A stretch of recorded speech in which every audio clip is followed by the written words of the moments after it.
জান্নাতুল ফেরদৌস শাপলা হত্যা মামলার আসামিরা প্রকাশ্যে ঘুরে বেড়াচ্ছে। গাইবান্ধা প্রতিনিধি মোহাম্মদ ওয়াসিম রেজার তথ্য ও ভিডিও চিত্রে বিস্তারিত। সাথে আছে আমি রাজিয়া সুলতান। আপনারা দেখছেন I1 টিভি।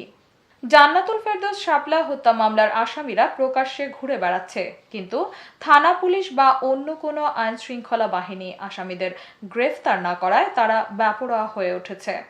আসামিরা মামলার বাদীকে বিভিন্নভাবে মামলা তুলে নেওয়া সহ জীবননাশের হুমকি দিচ্ছে। এমত অবস্থায় বাদী ও তার পরিবার চরম নিরাপত্তাহীনতায় বসবাস করছে। নিহত জান্নাতুল ফেরদৌস শাপলার ছোট বোন সানজিদা আক্তার আভা রোববার গাইবান্ধা প্রেস ক্লাবে এক সংবাদ সম্মেলনে তিনি এ অভিযোগ করে আসামিদের দৃষ্টান্তমূলক শাস্তির দাবি করেন। এ সময় তার মা মোসাম্মদ লিপি সরকার তার পাশে ছিলেন। সংবাদ সম্মেলনে উল্লেখ করা হয়, ঠাকুরগাঁও এলাকার ইসলামনগর বাসস্ট্যান্ড এলাকায় বর্তমানে গাইবান্ধা শহরের শাপলাপাড়া লিপি সরকারের মেয়ে জান্নাতুল ফেরদৌস শাপলার সাথে ৮ বছর আগে ডেভিড কোম্পানি পাড়ার মাহবুবুর রহমানের ছেলে শেখ রোমানের বিয়ে হয়। বিয়ের পর থেকেই শেখ রোমান স্ত্রী জান্নাতুল ফেরদৌস শাপলাকে শারীরিক ও মানসিক নির্যাতন করত। এ অবস্থায় তাদের ঘরে একটি পুত্র সন্তানের জন্ম হয়।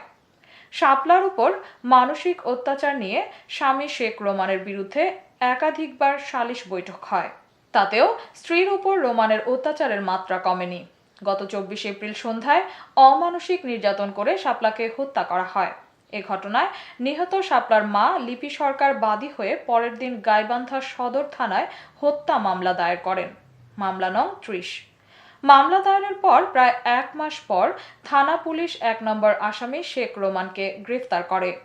অন্যান্য আসামিরা হাইকোর্ট থেকে ৪ সপ্তাহের অন্তর্বর্তীকালীন জামিন লাভ করে, যার মেয়াদ গত ১৬ জুন শেষ হয়েছে। কিন্তু আসামিরা নিম্ন কোর্ট থেকে জামিন না নিয়ে প্রকাশ্যে ঘোরাফেরা করছে।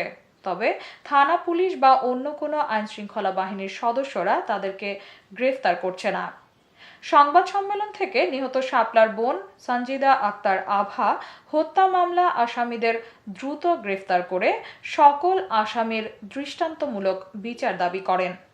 মামলাটি যাতে ভিন্ন খাতে প্রবাহিত না হয় সে ব্যাপারে তিনি পুলিশ প্রশাসনের ঊর্ধ্বতন কর্তৃপক্ষের হস্তক্ষেপ কামনা করেন।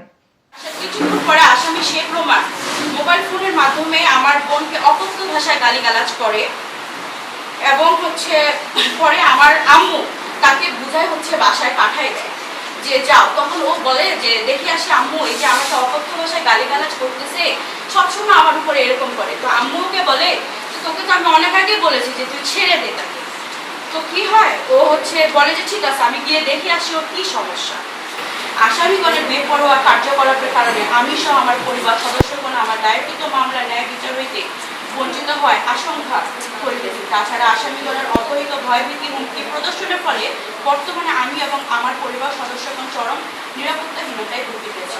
এমত অবস্থায় আমি আসামিদের গ্রেফতারের পূর্বক জেল হাজতে আবদ্ধ সহ ন্যায় বিচার এবং আমার পরিবারের সদস্যদের নিরাপত্তা প্রদানের জন্য জোর দাবি জানাচ্ছি। এতক্ষণ সঙ্গে থাকার জন্য ধন্যবাদ। I1 টিভি নিয়মিত আপডেট পেতে ভিজিট করুন আমাদের ওয়েবসাইট, ফেসবুক, ইনস্টাগ্রাম ও ইউটিউব চ্যানেলে।